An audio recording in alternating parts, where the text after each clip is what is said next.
Hey guys, I'm back with another book review, and this time I'm certain that my book recommendation will actually surprise you because I'm reviewing a book called Raya, and the title of the book, in fact, it is about the Krishna Deva Raya of a kingdom called Vijayanagara in this southern part of India.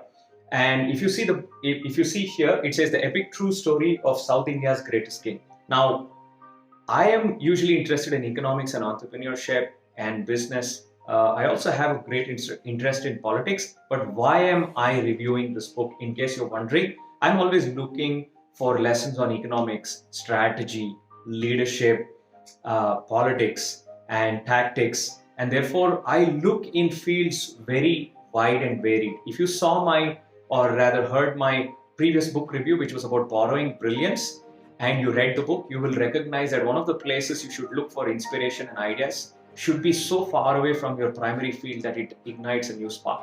Which is why I read books that are very, very vastly different than the topics that I'm usually interested in. That is one. The other reason is I grew up in Bangalore, which is supposed to be one of the Silicon Valleys of the world outside of Silicon Valley, and in a southern part of Andhra Pradesh called Rayalaseema. So southern part of Andhra Pradesh, the term Rayala actually comes from this man's name, which is Krishna Deva Raya. When people read books about history, they're usually reading them for with actually a narrower perspective. Who was the winner? Who was the loser? Who vanquished whom? This book does have references to war because we are talking about a king from the Middle Ages, the medieval times, which is the 16th century. But he was not just any other king. His legend still lives on. In fact, most people who followed a character called Tenali Ramakrishna will know that Tenali Ramakrishna was supposed to be a court jester in Krishna Deva Raya's kingdom. So therefore, what does this book tell us? This book is a factual read, a fascinating read. And before I tell you why you should read this book, let me share a few insights. A 5-hour drive from Bangalore is a place called Hampi.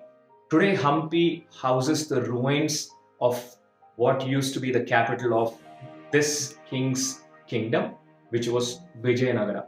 In fact, the king not only reunited several parts of the kingdom, which were actually, or the empire, which were lost to other kings. He also built a bustling metropolis and a capital, and you will see references to them.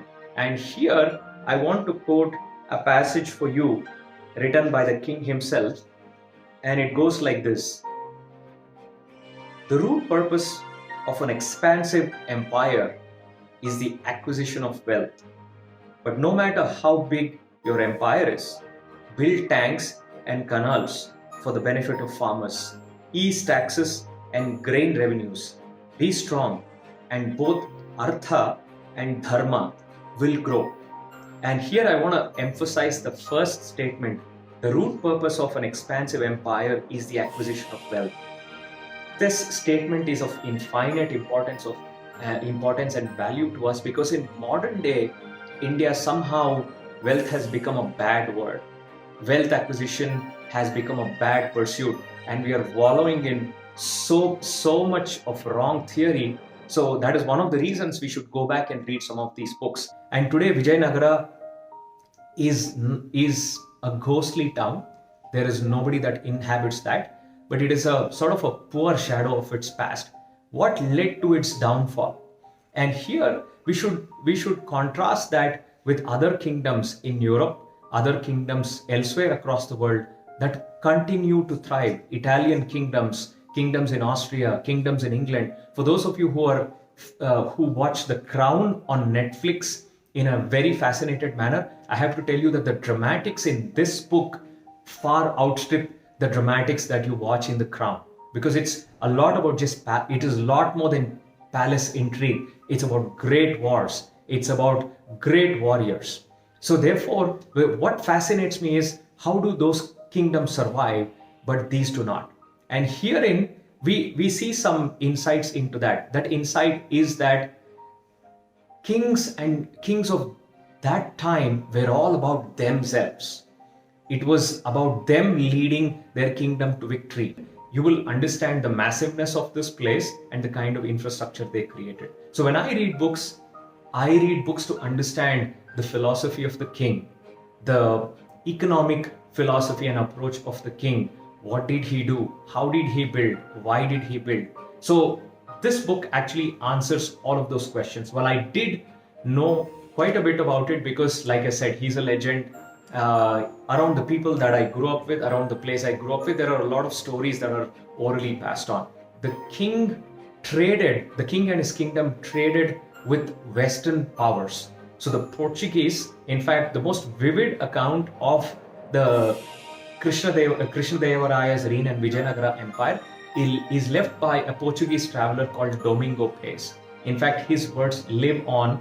He describes how extravagant that city was, that it was one of the most unparalleled cities on the planet, extremely rich, gilded. He describes, and he also describes how bustling the trade was, how many people of different nationalities was in this kingdom. It was a truly a cosmopolitan city. Today all you see is ruins, all you can do is imagine. So that tells us vividly what sort of a king he was, what sort of a kingdom he created. So go read this book and tell us what insights you discovered, and if this was an interesting read. If you are someone who's fascinated by history and economics and looks at it from all of these angles, trust me, it'll be a quick and compelling read. Until the next review, bye.